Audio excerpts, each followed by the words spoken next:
கர்த்தருடைய கண்மணியை போல தாவீது அதுதான் ஜெபிக்கிறார். ஆண்டவரே, என்னை உமது கண்மணியாக வச்சுக்கோங்க.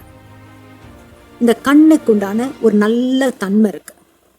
இன்னைக்கு இந்த கண்ணை என்ன அழகா கர்த்தர் வச்சிருக்கிறார்னா, ஒரு குட்டி டஸ்ட் பட்டா கூட அந்த கண் இமையில தான் படுமே தவிர்த்து உள்ள போகாதபடிக்கு அழகா அதை கவர் பண்ணி வச்சிருக்கிறார்.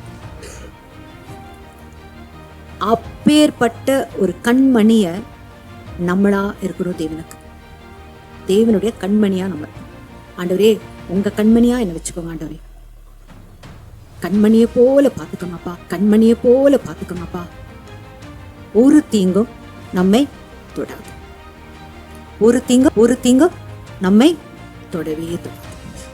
அவருடைய கண்மணியா போல நம்மளே ஜெபம் பண்ணலாமே. தாவீது ஜெபம் பண்ண மாதிரி நம்மளே ஜெபம் பண்ணலாமே. ஆண்டவரே, என்ன உங்களுடைய கண்மணியை போல என்னை காத்துக்கணும் ஆண்டவரே. எந்த தீங்கு எனக்கு வராது பிடிக்கும், எந்த தீங்கு எனக்கு வராது பிடிக்கும். பிரச்சனைகள் வந்தா கூட விதமாக கர்த்தர் நம்மளை அவருடைய கண்மணியா வச்சிருக்கும் போது நம்ம எவ்வளவு அழகா நம்மளை காத்துக்கொள்வார்.